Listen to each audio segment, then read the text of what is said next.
Well, good evening, all. I was hoping to begin with a particular poem again tonight by our court tantric poet, Joseph Urbano. I couldn't find the book I was looking for, but I found another one.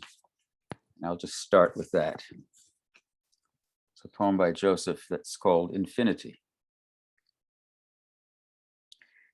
Infinity is not so far away. It whispers on your fingertips and draws you out to where you really are.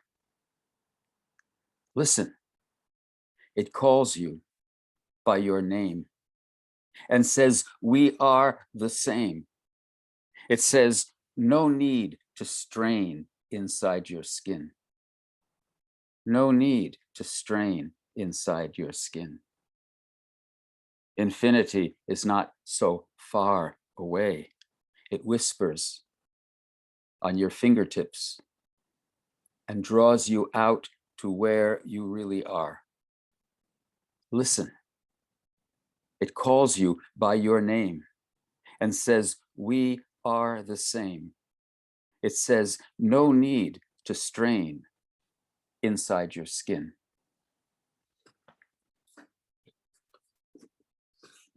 These particular poems are so in keeping with the spirit, I think, of the Radiance Sutras, the Vijnana Bhairavsa Tantra, and what we've been talking about these last couple of months.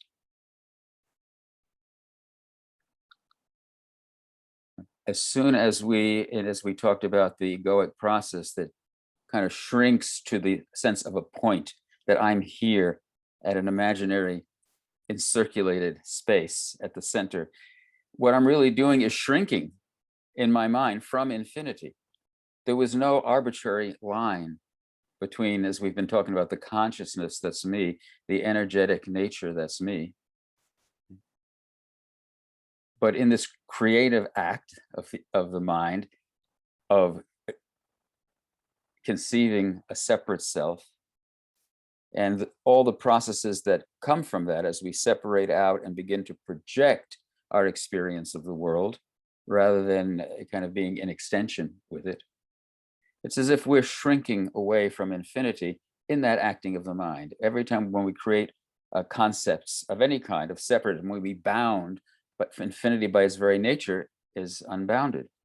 And the nature of the mind is to bind things, to bind our sense of ourselves, to bind everything that we see. And so we're binding our energy, we're binding our consciousness.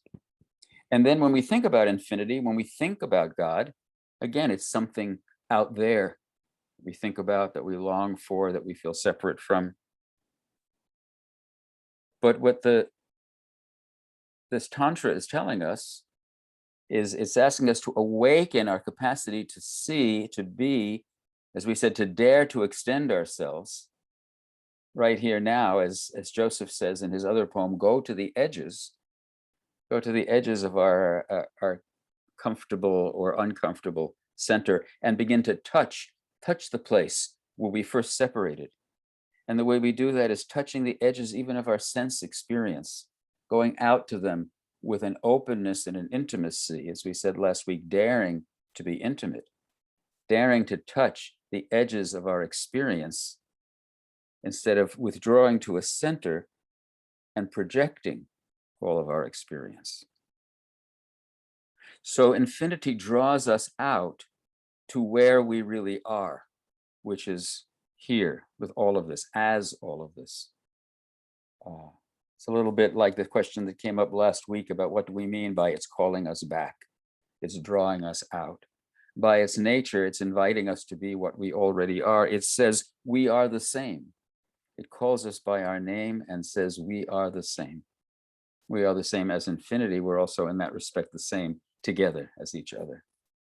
It says no need to strain inside your skin. Inside your skin, literally inside our skin, inside the skin of our separate self. We're kind of straining in it to kind of recreate some kind of wholeness. We carry so much stress, so much separation, so much angst, perhaps. When we do attempt to follow a path, whether a spiritual path or whatever, we put so much energy into the make or break. I've got to be okay. I've got to get enlightened. I've got to be saved. Well, there is certainly room for dedicated effort, but the strain is not the nature of the fullness of our passion, the fullness of our effort. So there's no need to strain inside our skin. We are that. We are this. Relax and open and touching the edges, letting it dance on your fingertips, not the same as straining. So when we do these exercises that we're going to be getting into now, we're now getting into the part of the Tantra called the yukti verses, which are the practices. They're inviting us to our edges. They're calling us out to where we really are.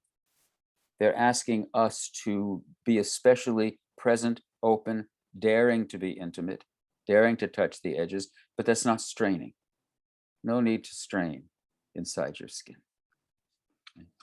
It's really a kind of a celebration of the allowing of the possibility that we can touch that we can be that.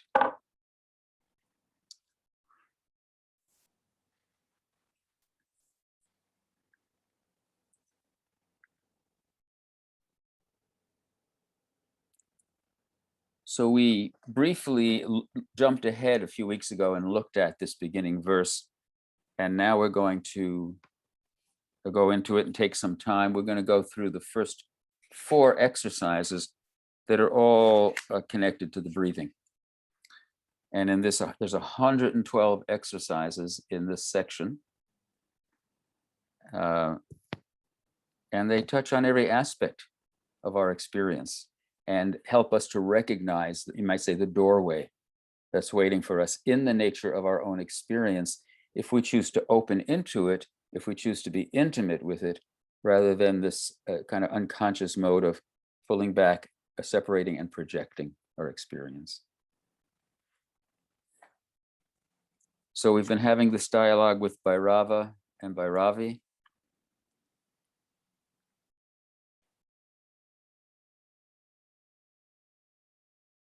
And she had just said to him, lead me into joyous union with the life of the universe.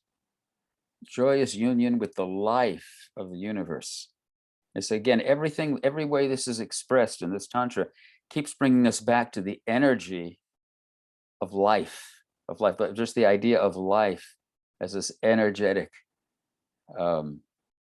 manifestation, expression. Right? It's not a kind of a dehydrated universe or God. It's life. Make me one with the life of the universe, that I may know it fully, realize it deeply, and breathe in luminous truth. And so Bhairava, the one who is intimate to all being, replies, beloved, your questions require the answers that come through direct living experience. Again, it's the first thing. Yes, it's not, don't expect some kind of disembodied answer, some kind of conceptual response, some kind of metaphysical response. What you're asking for is for the experience that will show you directly. It's not about the answer, it's about the direct experience. The answers that come through direct living experience. And the way of experience begins with a breath. I suppose he could have said the way of experience begins with your fingertips, begins with the blinking of your eyes. But the breath is very central on so many levels to our experience. Of course, first of all, the breathing is central to our being here, to our being alive. The breathing is a template and a model for how we be here. The breathing is offering us the truth that we are being breathed. We are here, in a sense, because our breath wants us here. Life wants us here. And that's why it's breathing us. We haven't somewhere, although it seems to us from our self-centered point of view, I am breathing, even though I know it's going on, whether I'm conscious of it or not. But I still will tend to say I am breathing. And yet, I think it's pretty evident in truth, it would be more accurate to say I am being breathed. Right? I am being breathed by a principle of life, a rhythm of existence that's more fundamental than this idea that I have of a separate self. It is the life of the universe breathing me. And so therefore, the way of experience, this experience of the life of the universe, begins with a breath. This breath in which with every breath I'm receiving in. With every breath I'm releasing out. With every breath I'm actually porous. Right? There's nothing separate here with the breath. The breath percolates in. My whole physiology is porous to the breath and to the expression and the re-expression of the breath, the out breath. So there's this beautiful example of the reciprocity of our nature, the porousness of our nature, and this rhythmic nature by which we are being breathed by the universe. So what a wonderful way to direct us back. And how often, as we said, how often are we conscious of that? How often do we appreciate the marvelous window and the marvelous gift of that breath and the way it I sometimes think of the breath as the infinity sign. Breath coming in, down the front, up the back, out the nostrils, out into the universe, circling around and coming back. It's like we're breathing this infinity, figure 8, with the universe. So he says, the way of experience begins with a breath such as the breath you are breathing now.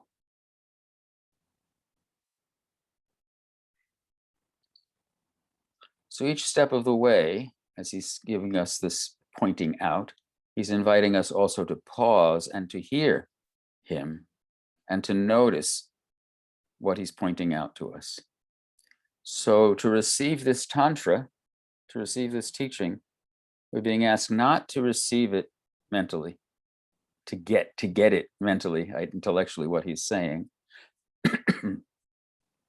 but to turn our attention to experiencing, right? Through direct living experience, through experiencing what he's pointing out to us. So let's begin by experiencing our breath right now.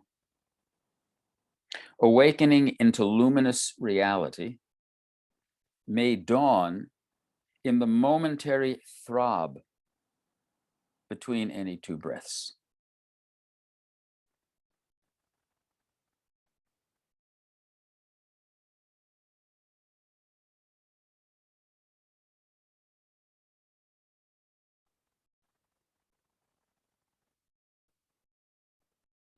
Exhaling, breath is released and flows out.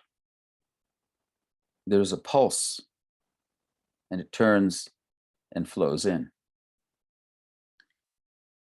In that turning, so he's asking us to pay attention not only to the breath, as we said, but to that moment in between, that moment where it moves from one direction to another.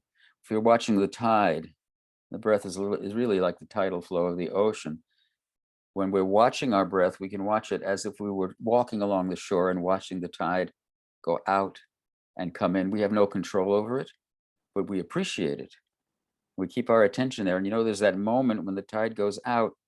This is just the moment before it kind of turns in itself and comes rushing back to shore. And it just reaches its peak on the shore and goes back out to sea. He's asking us to notice that moment of transition.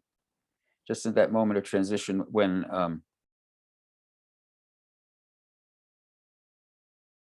exhaling, the breath is released and flows back out. There's a pulse, and then it turns to flow in. So just as that is pulsing and turning to flow in, let yourself experience the emptiness of that moment. This is why, it could be that any moment is a moment when we can realize, but he's really saying there's that moment of just this perfect emptiness. You've emptied out everything. And before you take in again, just notice, just be there for that. And then inhaling, the breath flows in, filling, nourishing, just as it turns to flow out. Just as it turns to flow out, there is a flash of pure joy. And if you're not sure about it, take a moment and see. And life is renewed.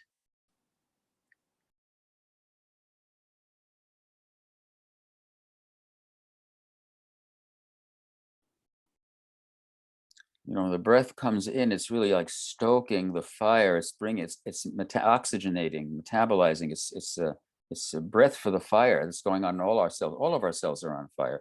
If we could look at ourselves in a certain way, with the right instrumentation, we would see that all our cells are like dancing flames. The whole body is a dancing flame. And this breathing process is stoking that flame, right? And it goes out again. And then there's emptiness, and then there's the fullness. So to appreciate both ends of the cycle, in which we're that beautiful emptiness, but then there's this peak of rushing in, the fires are being stoked, and there's this peak of our flame being kindled. And there's just that moment of joy. If there's nothing going on but the experience of life, at the peak of the breath, we might just feel that joy. And then everything recedes again.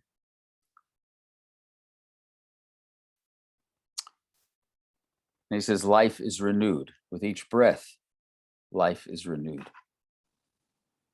This is also important, life is renewed, because again, we tend to flatten everything in our story. We have a story about ourselves, we have a story about life. Our story includes the past and includes the future. It includes this picture of ourselves going through from here to there and how we're going to do it. If we're living inside that picture, there's never any touching of the edges, and there's never any touching of this moment, which is where experience lives, where experience begins. So we never get a sense that every second, moment to moment, life is being renewed. The flame comes again, the flame comes again. A flame is not a fixed thing. You can take a photo of a flame, but the living flame is changed every second, it's dancing. There's no fixed thing there. It's being renewed in its process of consuming, right? It's oxidizing, rapidly oxidizing. And in the same way, our life is being renewed every second. To experience that, you could imagine how the experience of that might be a joyful experience. But we're not going to experience that quality of joy. Joy is a very abstract concept to us most of the time, when we're living inside the picture, the TV screen, and we don't actually get to touch the edges. Right? So there's no question that what this book is pointing us to is not our ordinary everyday experience. And if we stay within that experience, we can say, oh, what's he talking about? This is another far out scripture. But if we listen and understand what he's saying and allow it to conduct us into this moment, it's really what a gift he's giving us. He's saying, here's how to begin to touch that edge and awaken in this moment and be present for it. And just because it's absolutely not what we do all the time, doesn't mean that we can't do it right now.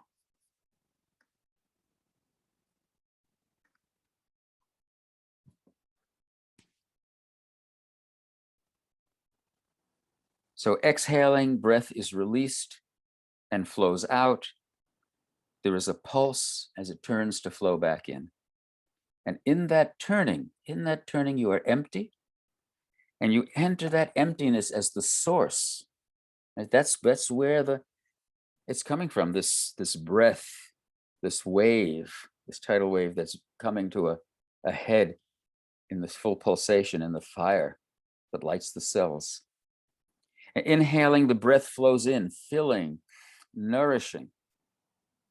We're always seeking, nourishment. There's a part of us, you might say, that's probably starving a good deal of the time. But one of the great sources of nourishment for that is the breath, is the prana, is the chi, is the oxygen itself. All these things are nourishing us physiologically and energetically. So inhaling, breath flows in, filling, nourishing.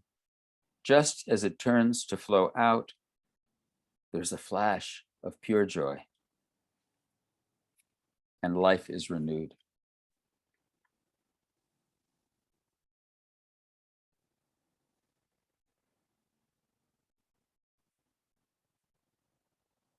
Take some time with the breath, with this moment, with the moment-to-moment experience of your breath.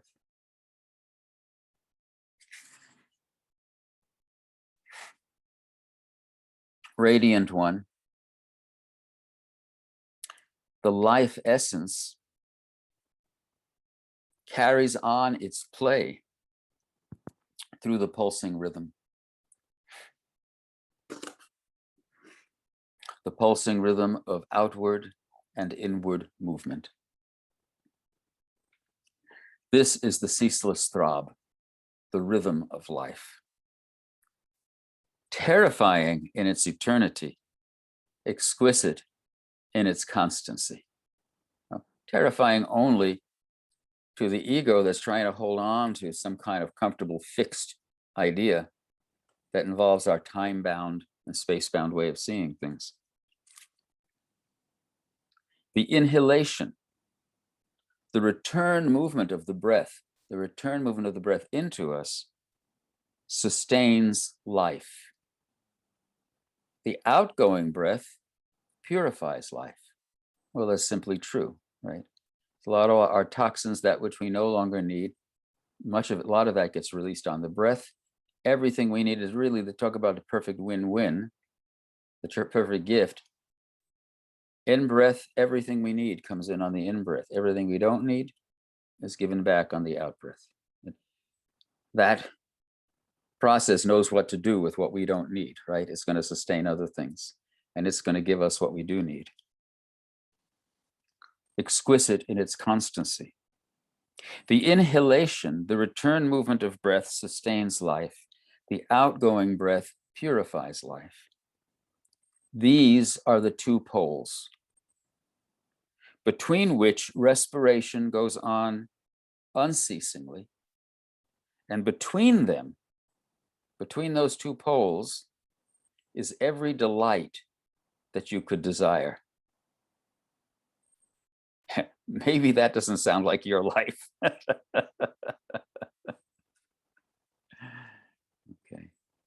But that's but it say, let me pay attention here. How is this being offered to me? Between them is every delight you could desire. Even when the senses are turned outward and your attention is on the external world, even then attend to the inner throb, this pulsing of the creative impulse within you. I think we talked about this when I first read this text. Keep the connection between the outer and the inner. Allow yourself to open to and enjoy the experience, the externalized experience, but always keep some part of your awareness connected to your inner life energy, anchored, centered, we can call it, right? Rooted. This is something that begins to happen as we practice over time. When we're practicing various meditations and spiritual exercises, because we are in all of these exercises in our meditation, certainly any meditation that's making use of the body or the body's energy or the breath or turning inwards, we are cultivating that part of our capacity, our brain capacity, right? We're developing that faculty we call interoception, that innate faculty we have of being able to tune inwards to ourselves, not only to our physiology, right? The fact that we can tune in, and I can tune in and feel my breath. I can tune in and feel my body right now. I can tune in and feel the sensation of my backside sitting on the cushion right now.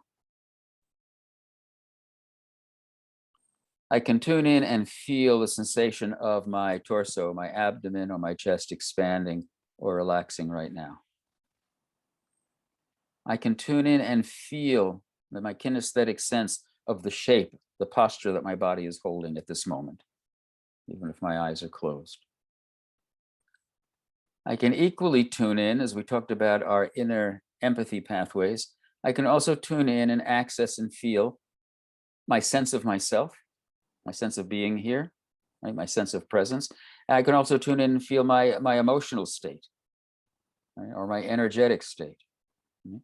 So these are all clearly faculties of listening inwards, right? Interoception. And yet, most people, most of the time, never engage this faculty. And many people would be hard put. They have to really learn it. It would be hard put to. There are people who I say tune in and feel this or feel that. They can't do it because many of us are used to working on this conceptual or mental level of visualizing things and doing our life.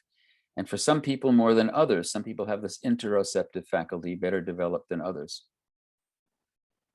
But if we've been applying ourselves to a meditative discipline, a large part of that has to do with, or will entail, developing that capacity for interoception, and hence that will be normal.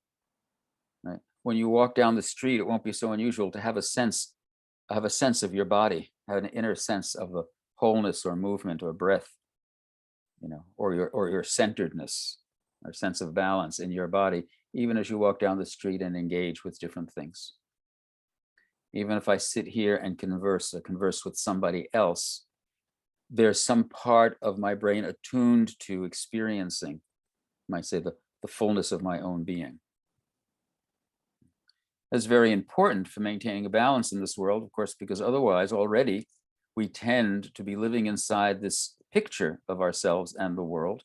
And we're always responding and reacting to the picture of what's going on, what's happening around us, what are people saying.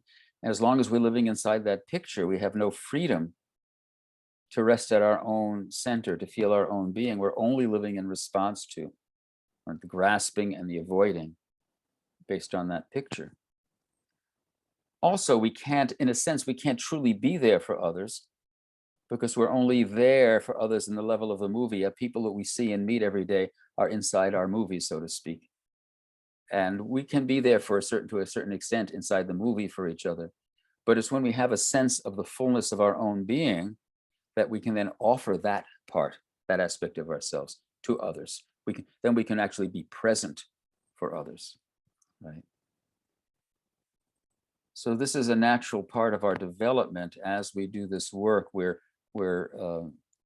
learning to awaken our awareness outside the projective screen, outside the movie, and to begin to have this more intimate sense of our own being, the beings around us, and our reciprocity, our relationship with that.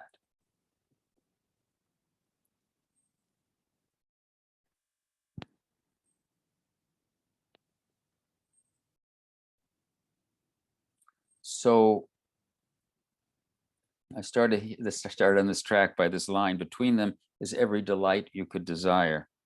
Even when the senses are turned outward, your attention on the external world, attend also to the inner throb, the pulsing of the creative impulse within you.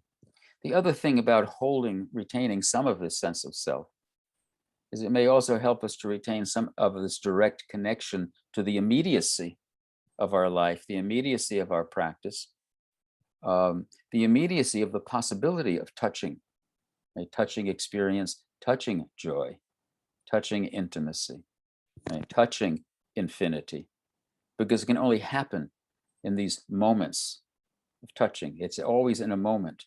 It's always in a moment. There's nothing that's any sustained picture is just the mind holding an image, right? Making a story out of it, reifying something. All the teachings will tell us, in Buddhism, this idea of impermanence, which is sometimes hard to understand what is meant by that. We can take it on a lot of levels, but it's a way of understanding that our life, in truth, is not made up of a whole bunch of solid things globbing together to create this other big solid thing, which we call our life, or we call our movie, or we call ourself.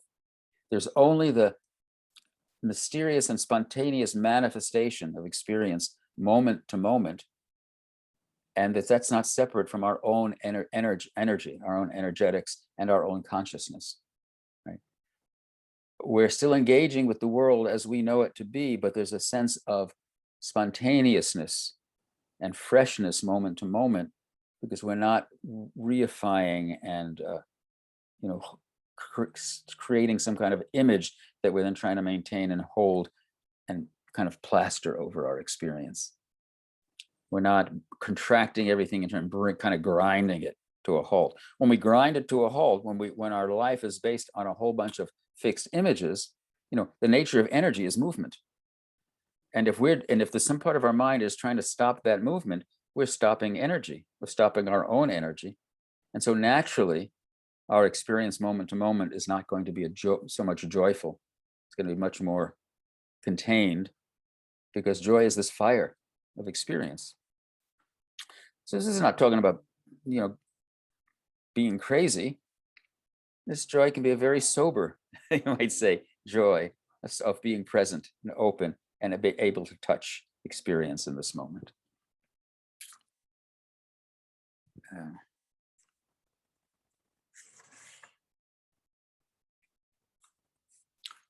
So enter these turning points where the rhythms of life transform into each other.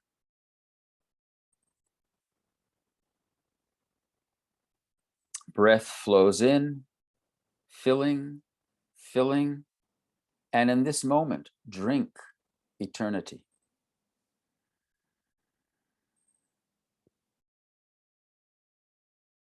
Eternity is not another thing. Eternity is when we're not focused on creating images of time or limitation, or putting everything within our time picture. In the absence of that, this is eternity. Just as in the absence of the ways we try to define everything, and which is what it means to make things finite, to define them, make them finite, fixed ideas. In the absence of doing that, everything is infinity. It's not just some cosmic far out concept. It's about how we experience the aliveness of this moment of our lives. Why Joseph says, infinity is not so far away. It's dancing on our fingertips and calls to us. To step out is what we are, to touch the edges, and says we are the same.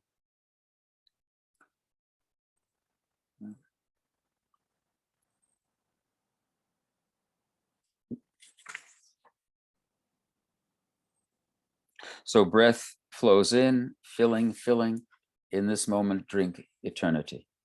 And so this is also, we have the testimony of such seers, right, as William Blake, right? He says to see eternity. I think in the palm of your hand, I may be misremembering this, an infinity in a wildflower, something like that. You see, it's to experience this in the things of our everyday experience, to recognize its nature as infinite, empty, and eternal. Cherishing these moments. Now, breath flows in, filling. In this moment, drink eternity. Breath flows out, emptying, offering itself to infinity, offering itself. Now, this is also an important, maybe a phrase or movement, because offering means letting go of yourself. So we can offer ourselves. There's a gesture, there's a certain inner gesture. We'll come back to this a number of times. If you could imagine this thing that we're holding on to as us, that we're naturally very attached to, right? And if we could imagine, what it's like to offer something, maybe offer something that's very precious to you, but it's also very precious to offer it. And it's a gesture like this. It's a gesture that's a giving gesture. And there's like energy coming from your center, moving out and giving it away. Right? And I referred once to this wonderful scene in the Black Stallion, the movie The Black Stallion. There's a scene in which the jockey, played by Mickey Rooney, is teaching this young boy how to be a jockey, how to ride a horse in a race. And he has him on a railing in the barn on a saddle. And he has the boy sitting on the saddle, and he says, now take these reins in your hand. And he's showing, he says, now the gesture, if you're riding a horse, is you're holding your reins. You're not trying to control the horse.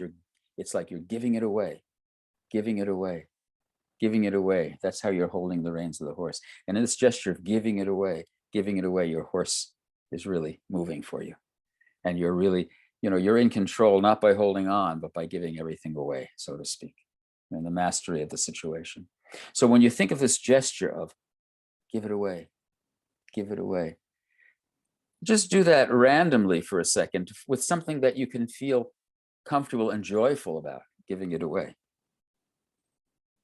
Allow yourself to do it physically right now. I mean, this is a participatory. Don't do it don't rely on your mind, but try to find what is that feeling in your body when you just freely and joyfully give something away.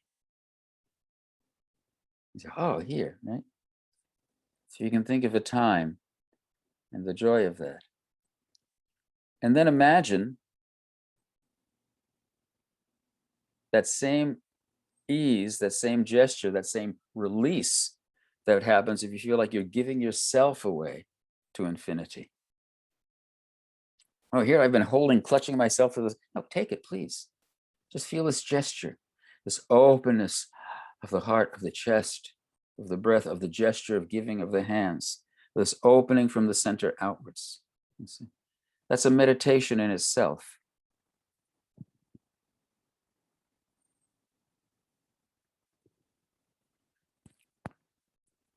There are a lot of meditations. Well, there are some meditations, and in all meditations, there's this aspect, this gesture.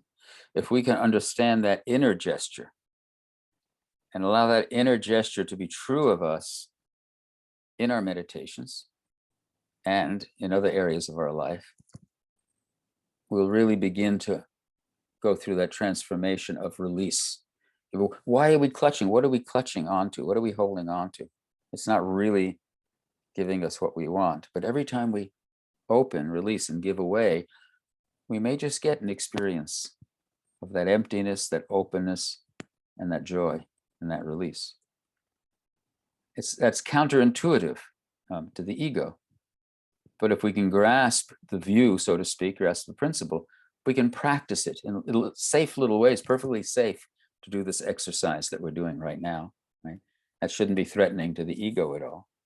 And yet in practicing in this way, we get a little taste of what this is all about. We say, oh, right. We can begin to apply it. We begin to bring it into our practice, this gesture of giving away. That's, so if I sit here and we've done this when we were doing the mantras of remembrance, there was one mantra in which we were working with this, this mantra of giving it away. Imagine if you're sitting here, let's just do a moment's meditation. And of course, it's always good to get grounded in the sense of ourself, our body, and our breath, right? This is our basic coherence that we talked about. Open up to this experience of this moment. And just imagine if everything that was arising for us, whether it was some kind of self-consciousness, distraction, ego, this, emotion, imagine if each thing that arises, the meditation simply consists of this heartfelt giving it away. It's like opening the hands, releasing the hands, and giving it away. The way it is now, we hold on to everything, including our most negative feelings, right? Our greatest pain or suffering, these emotions that are most self-destructive. We clutch them with such attachment. And imagine if, oh, here, have it. And along with any sense of, and even my most wonderful things, my everything, just here, have it. We never lose anything, right? By giving it away, that's when it becomes ours, because we are the same as all of it. We're not this thing we're clutching inwards on. So this gesture of opening, this gesture of giving away, let what you are dance off your palms and dance into the universe.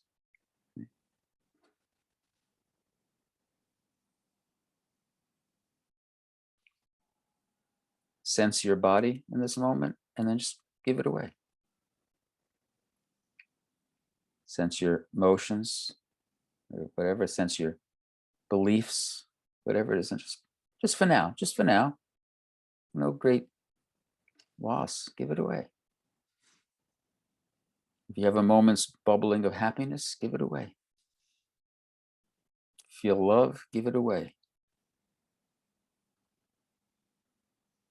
If you have fear, anxiety, anger, give it away. This gesture is a releasing gesture, and all our fixed states of being, emotional and mental, are all based on holding, gathering to ourselves and holding them, the structure of them.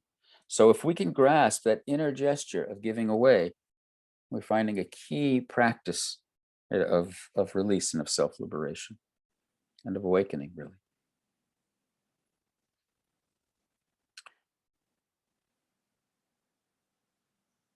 So breath flows out, emptying, offering itself to eternity, to infinity.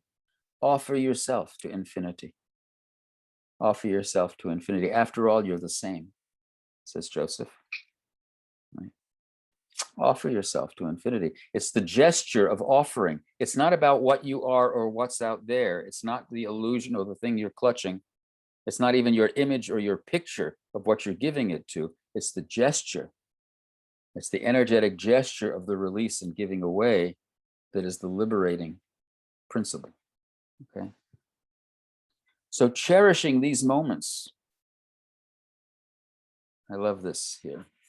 Cherishing these moments when we're practicing like this, when we're open to the breath. We feel the breath coming in, coming in. We feel it going out, going out. We cherish those moments of transition between in-breath and out-breath, moments of emptiness, moments of joy. Cherishing these moments, the mind dissolves into the heart.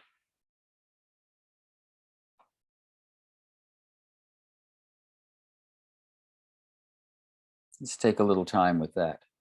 Cherishing these moments, the mind dissolves into the heart.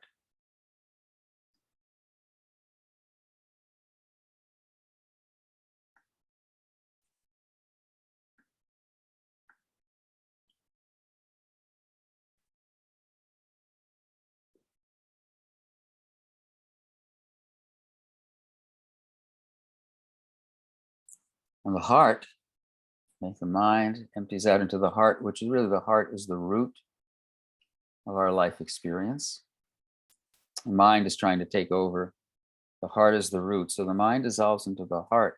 But now there's no mind drawing a circle or defining the heart either. So the mind dissolves into the heart. The heart dissolves into empty space. Spacious. This is the principle we call on in Tonglen, in which we're able to welcome everything into our hearts, knowing also that our hearts are empty space. Into that empty space we can receive, into that empty space we can give back.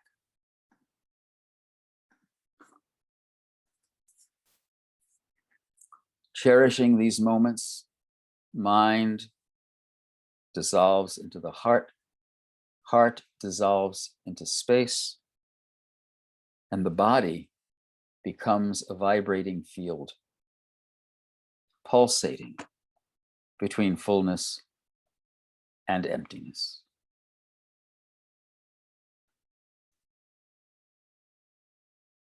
I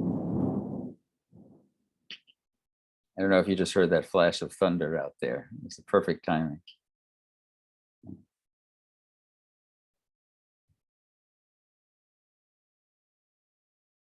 Mind dissolves into heart, heart dissolves into space, space dissolves into, we could say, energy.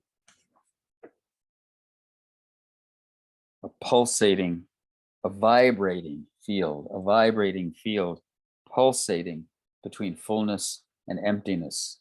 Right? We wanted to look at it in terms of the new physics. It's the quantum field. It's what's now called, it's a quantum vacuum, which is alive with pulsations of coming into existence and falling out of existence, coming into existence, falling out of existence.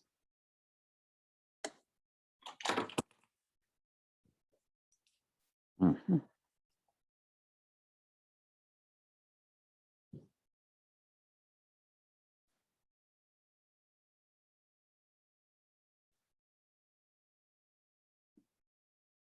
Okay.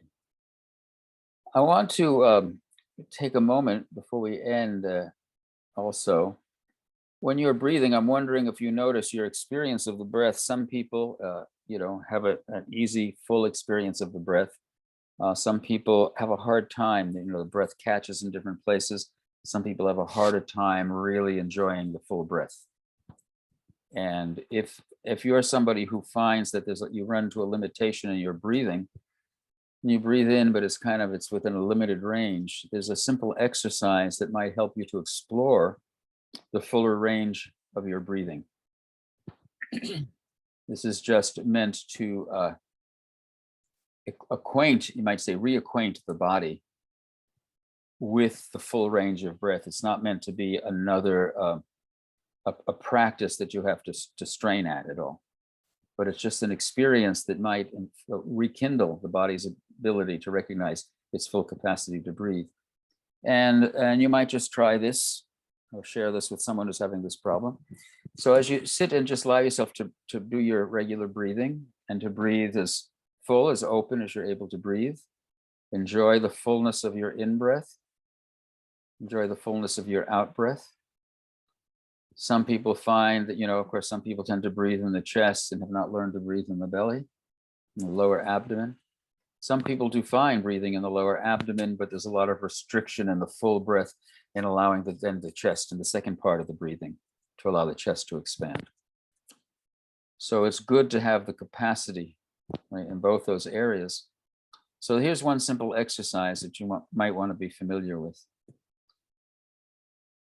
Just breathe in what feels like a normal or a comfortable full breath. Just notice what the range of your breathing is. How far you naturally breathe in, how far you breathe out. Then the next time you exhale, at the end of your exhale, pause and then push the breath out further as far as it can go. And then pause and push the breath out still further. And then inhale naturally.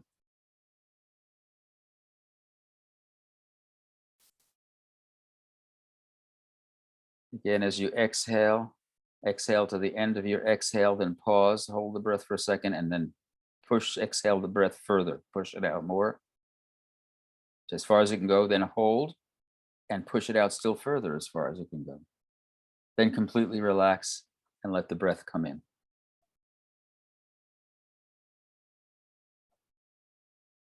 You may notice on the rebound, so to speak, of the breath coming in, it so easily and naturally rises up into the chest. Are you experiencing that at all? An opening up of the breath. Inhale, exhale, hold, push out more, hold, push out more, and then relax and breathe in.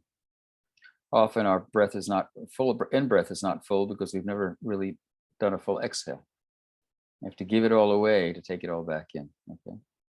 So you may just find that doing that a couple of times reawakens that ability to take a sense of what it feels like to take a very full breath, rising more up into the chest.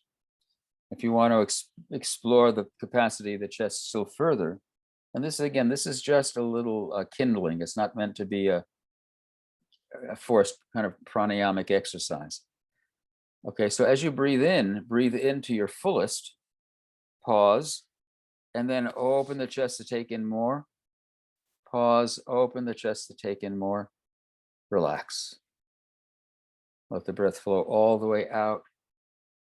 And then at the bottom, push out a little more, hold, push out a little more, relax, let the breath come in. Just do that, 2 or 3 times at the most, because we're not trying to force the breath.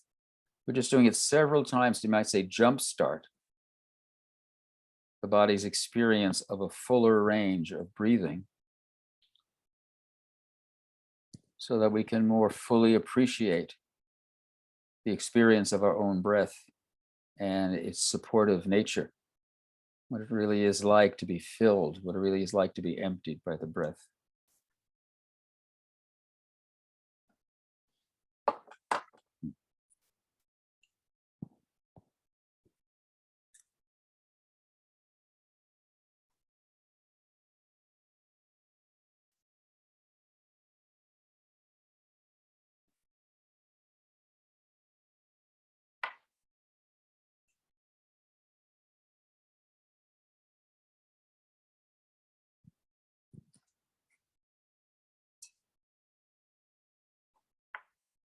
And finally, Bhairava says, at the end of the exhale, the breath surrenders to quietude. For a moment, you hang in the balance, suspended in the fertile spaciousness that is the source of breath. We're not talking about holding your breath out anymore, right? It's just a normal breath, but notice that moment of transition. And just for the moment, you hang in that balance, suspended in the fertile spaciousness that is the source of your breath. And at the end of the inhale, filled now with the song of the breath, there is a moment when you are simply holding the tender mystery.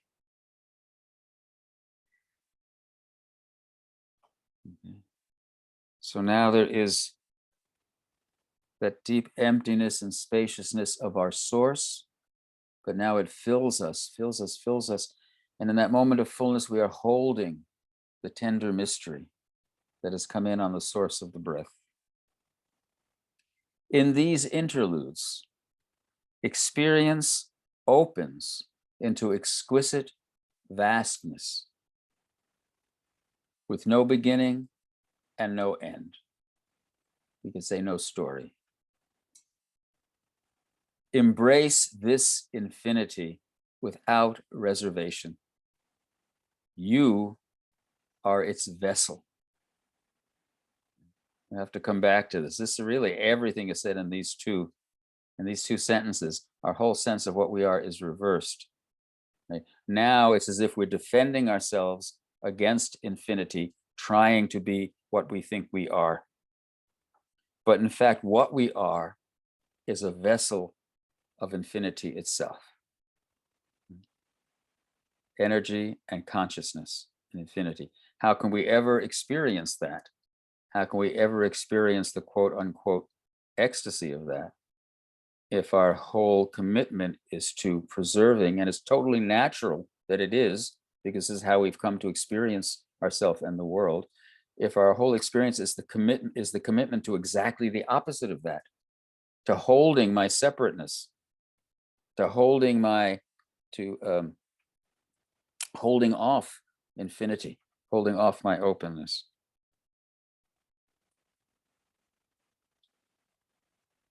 And wondering why and then from that place trying to reach fullness, it can't happen because my fullness is in my emptiness that is infinity, right? So this is the radical teaching, but it's a teaching of joy, and it's a teaching of direct experience, and it's a teaching that's very compassionate and making itself very compassionately available to us in these very simple verses, where step by step he's asking us to notice, feel, experience, reallow. Okay, you are its vessel.